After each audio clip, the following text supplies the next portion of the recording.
नमस्कार दोस्तों, welcome back. आप देख रहे हैं जय श्री राम का प्रोग्राम। अभी सुमित जैन गया भाड़ में और रविंद्र पंचोली जी आप दोबारा से जुड़े हैं बहुत देर के बाद। बहुत-बहुत स्वागत है। जय श्री राम सर। जय श्री राम, जय भारत। जय भारत एंड जय श्री राम सर। क्या मोमेंट है। कभी हमने शायद सोचा नहीं था ज़िंदगी में कि ये दिन हमें देखने को मिलेगा। लेकिन इसके साथ-साथ कई ऐसी चीज़ें भी हैं जो मुझे हैरान कर रही हैं। अभी-अभी मैंने एक न्यूज़ देखा कि जो वहाँ पर अग्नि ज्वलित होनी है वो मंत्रों के साथ होएगी सर?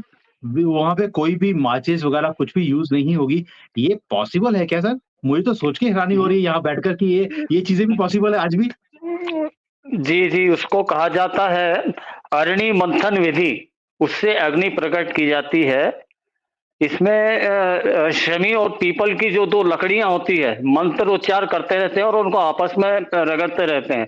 वैसे तो 2 या 3 घंटे का टाइम लगता है, पर कल प्रभु की कृपा ऐसी हुई कि 3 मिनट के अंदर-अंदर अग्नि प्रज्वलित हो गई। तो ये हमारे शास्त्रों में है। लोग नहीं मानते हैं पर ये है। आप 2 लकड़ियाँ रगड़ के देख लीजिए, पत्थर रगड़ेंगे तो चिंगारी निकलेगी, पर उसके लिए भी आपको घास-फूस कुछ तो लगेगा। यहाँ तो सिर्फ 2 लकड़ियाँ रगड़ी जाती हैं, शमी की और पीपल की, और मंत्रोच्चार किया जाता है। तो अच्छा, ये तो मैं बड़ी सनातन परंपरा है। पहले माचिसें कहाँ होती थी भाई साहब? नहीं, जब मैंने ये सुना इसके बारे में, मैंने कहा यार ये तो पॉसिबल हुँ, नहीं है, हुँ। समथिंग इज़ ये कहते हैं ना कई बार ये तो हिंदुओं को भ्रमित करने के बड़े-बड़े षड्यंत्र रचते हैं।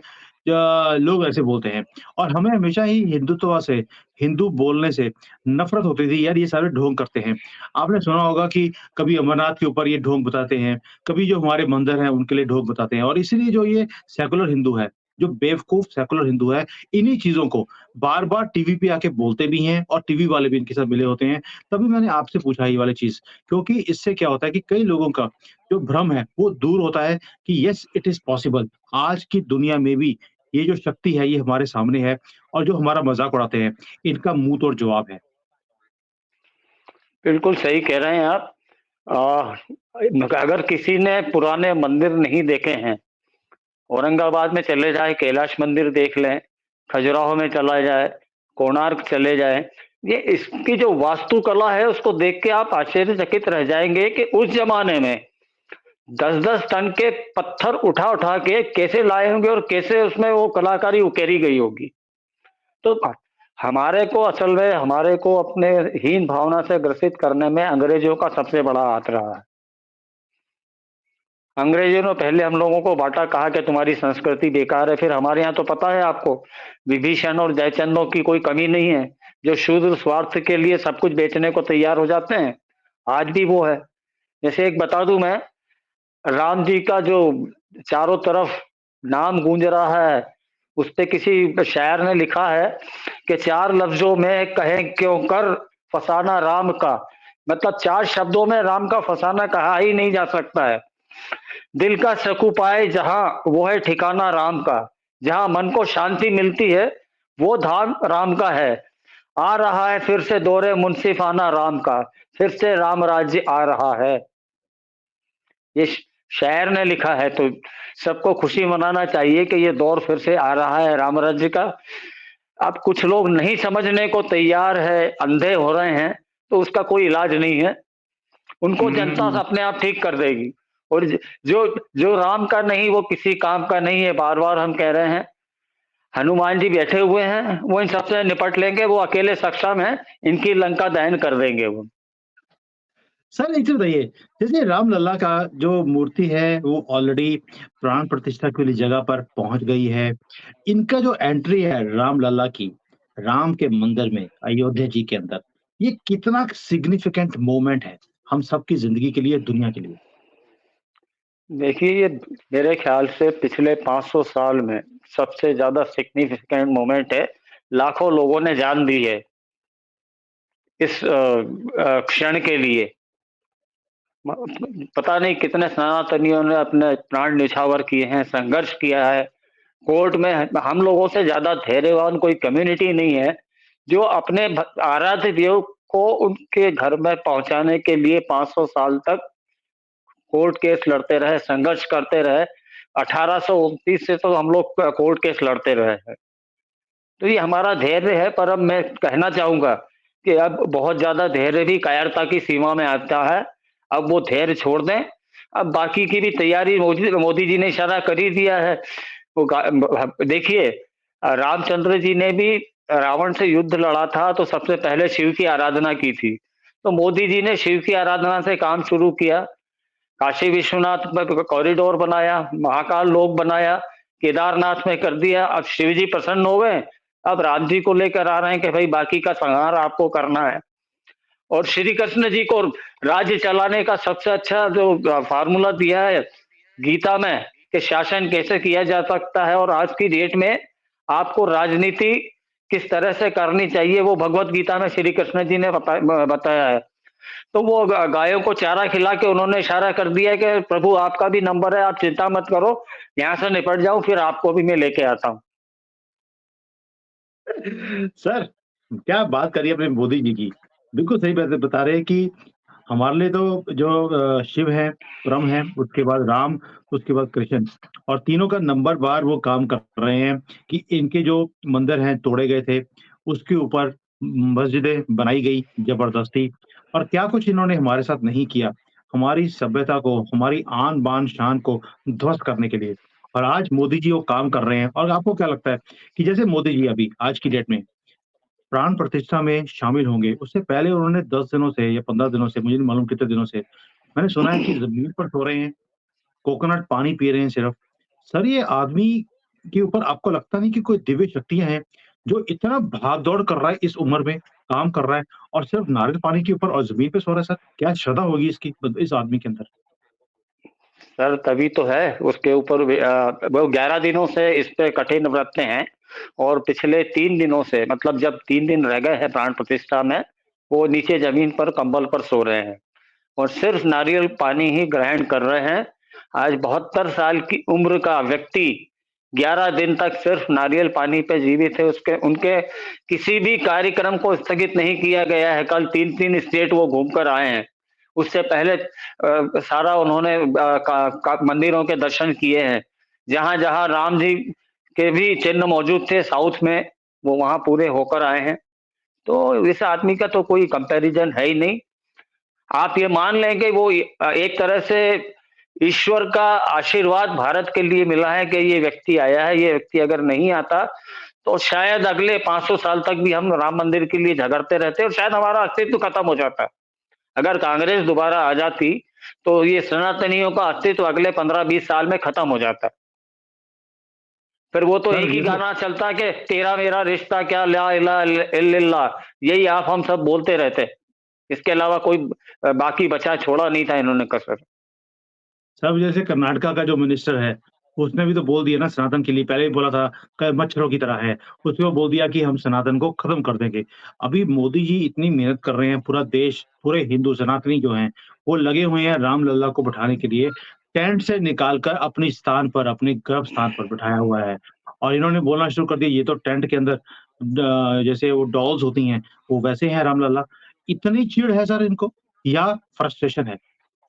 ये इनका फ्रस्ट्रेशन है और ये सब कन्वर्टेड हैं। इन्होंने अपना धर्म परिवर्तन कर लिया है, कोई ईसाई बन गया है, कोई क्या बन गया है और ये नाम हिंदुओं के ही रखते हैं। आप ये देखिए नाम हिंदुओं के ही है, हुँ। कन्वर्टेड हैं ये और बिना नाम चेंज किए लोगों को लगता है कि ये हिंदू हैं और वो हिंदू धर्म की खिल्ली उड़ाते हैं। वो पुतली कौन है? ऊपर वाले के हाथ में डोर है, आप हम सब पुतली हैं। जिसने बोला है उसको उसका परिणाम भोगना भी पड़ेगा। और मेरा तो ये कहना है, जिस स्टेट में वो मंत्री है, वहाँ की पब्लिक ने क्या चूड़ियाँ पहनी हुई है? सड़क पर निकले तो साले को जूते क्यों नहीं मारते हैं? हुँ। कि आपने हमारे धर्म के खिलाफ कैसे बोल दिया? आज किसी मुस्लिम धर्मावलंबी के खिलाफ बोल के देख लें, मुस्लिम धर्म के खिलाफ बोल के देख लें, चर्च के खिलाफ बोल के देख लें। है हिम्मत इन लोगों में? हुँ। तो ये हमारे सनातनियों की कमजोरी है कि हमको कोई गाली दे देता है और हम मुस्कुरा के चल देते हैं और बहुत कई बार तो हम उसमें शामिल हो जाते हैं। आपको बता दूं कि कल 3 लोग गिरफ्तार किए गए हैं अयोध्या में। आतंकी हमला वो करने आए थे और आपके उनके नाम सुन के आपको आश्चर्य होगा। एक का नाम है शंकर लालू दुसाद, दूसरा अजीत कुमार शर्मा और तीसरा प्रदीप पूनिया। इसमें कोई मियाँ भाई नहीं है। हम्म। ये सारे हिंदू हैं। ये मंदिर उड़ाने के चक्कर में या वहां पे आपका आतंकवादी हमला करने के जिससे लोगों में भगदड़ मचे, 25-50 लोग मरे, ये प्राण प्रतिष्ठा के आयोजन की बदनामी हो। और ये भेजा किसने है? पन्नू ने। ये कनाडा से चल के आया है दुसाद, जो इनका लीडर था। हम्म। सर बात सुनिए, आप ये बात कर रहे हैं जब 1990 में कार सेवक जा रहे थे, उनके जो पते हैं, हिंदू जो सेकुलर हिंदू था, जो मोमिन्स के साथ मिलकर, कांग्रेस के साथ मिलकर, उनके पते इन्होंने दिए गवर्नमेंट को और उन्हें पकड़वा दिया था। ये तो हिंदुओं का काम है, मुसलमान ने ये काम नहीं किया था सर। मुसलमान ने काम किया था बाबरी के गिरने के बाद, जो उन्होंने नरसंहार किया। लेकिन जो कार सेवक को पकड़ाने का काम था, वो तो हिंदुओं ने किया था हमेशा ही। हम हमेशा दूसरों को ये गाली निकालते हैं, हमारे धर्म के लोगों ने क्या किया हमेशा? देखिए, जवाहरलाल नेहरू और गांधी ने भी चंद्रशेखर आजाद को पता दिया था कि वो अल्फ्रेड पार्क में छुपे हुए हैं चंद्रशेखर आजाद, हुँ, और उनको वहीं गोली मारी गई थी। तो ये काम तो वो पुराना है। और ये सब कांग्रेसी मानसिकता के लोग हैं जो अपने आप को बड़ा लिबरल समझते हैं। हम किसी धर्म का अपमान करने को नहीं कहते हैं, पर कोई हमारे धर्म का अपमान करे तो आप सह कैसे लेते हैं? हुँ। और ये सोचते हैं कि हम अपने धर्म की खिल्ली उड़ाएं तो वो लिबरल है। हम पढ़े लिखे हैं, हमारे धर्म की कोई खिल्ली उड़ाए और हम उसमें दांत निपोड़ते रहें तो ये हमारा बड़प्पन है। ये बड़प्पन नहीं है, घटियापना है, कायरता है कि आपके मुंह से आवाज नहीं निकलती है। सर देखिए, जो है मर्द वाला काम, वो दिखाया असम के सीएम ने, जो बोलता कि तुम आओ सही मेरे स्टेट में, तुम्हें मैं अंदर कर दूँगा। और किसको बोल रहा है? कांग्रेस जैसे बड़े-बड़े युवराज की जो पूरी टीम है उनको बोल रहा है वो। तुम अगर यहाँ पे आए, ये तुम भारत छोड़ो यात्रा या न्याय यात्रा नहीं है तुम्हारी, ये तो मियाँ यात्रा है। ये बोलने की हिम्मत चाहिए। और आप मैं जब बोलते हैं यहाँ पर, और सेकुलर बेवकूफ हिंदू हमारे ही यहाँ पर आके हमें गाली निकालते हैं, आप तो जी बिना बात पे ना नेगेटिविटी फैलाते हो। हम कोई नेगेटिविटी नहीं चलाते हैं। हमें अगर ऐसा ही करना होता तो बहुत गुड़ी-गुड़ी बातें करते हैं।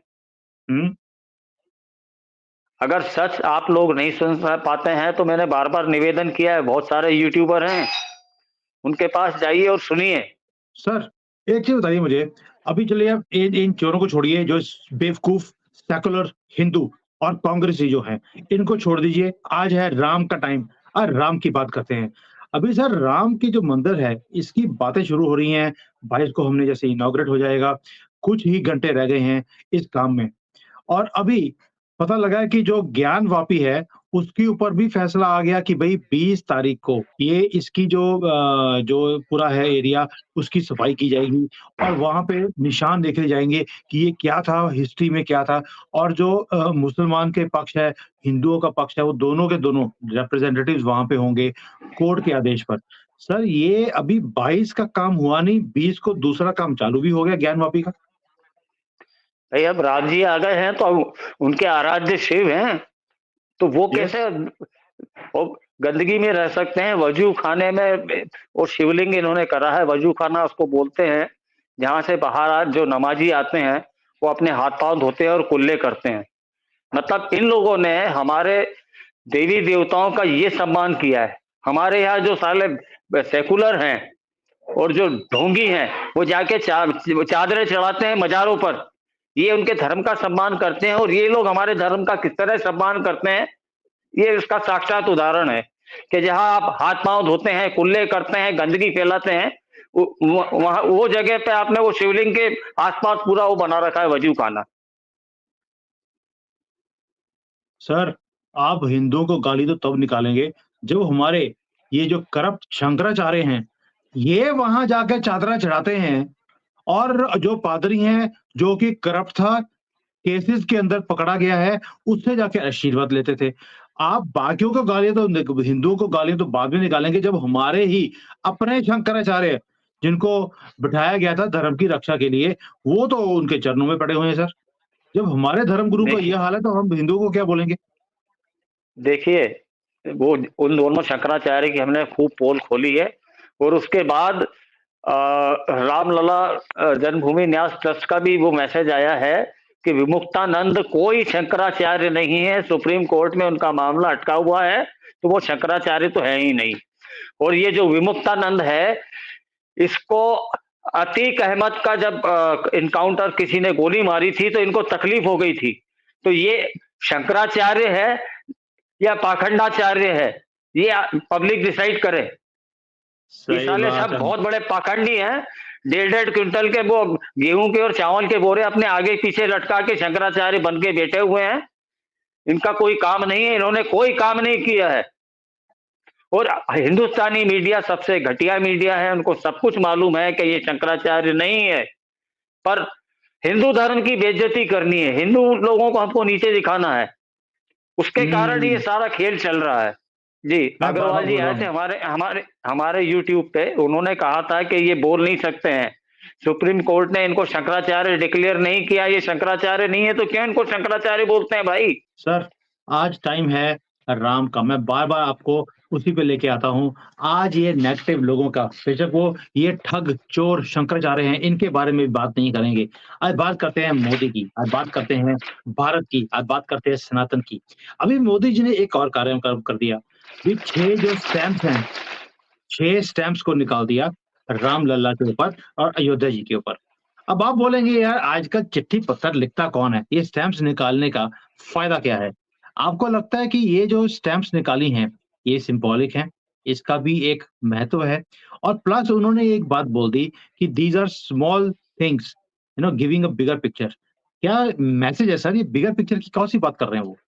देखिए, उसमें टिकट में सूर्य भी है, सरयू नदी भी है, भगवान श्री राम का मंदिर भी है।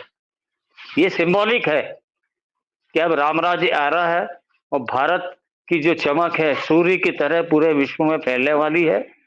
और सरयू नदी जैसे पहले अबाध गति से बहती थी, उसी तरह हमारा जो प्रगति का रथ चल पड़ा है, वो अब अबाध गति से चलेगा। सिंबॉलिक मैसेज है। मोदी जी बहुत इशारों वाली पॉलिटिक्स खेलते हैं।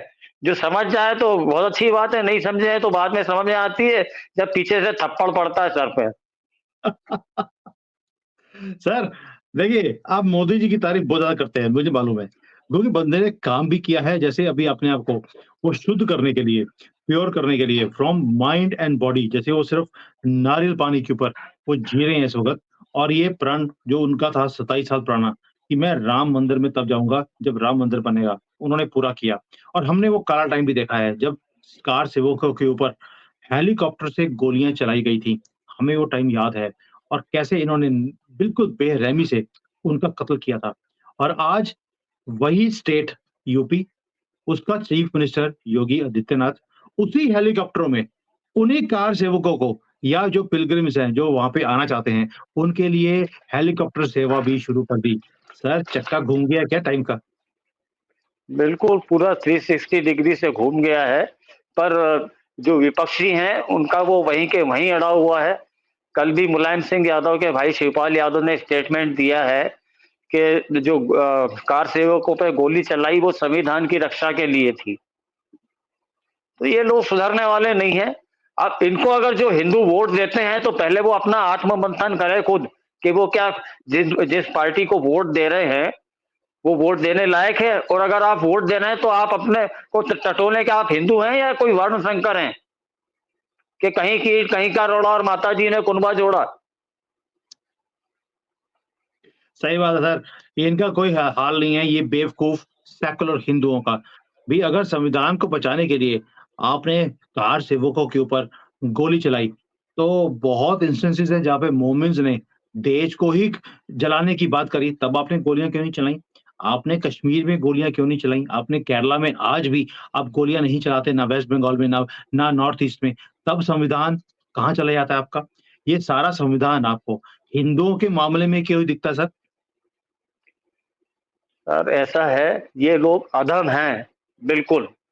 इनको हिंदू धर्म को नीचा दिखाने में, हिंदुओं को सताने में बड़ा मजा आता है।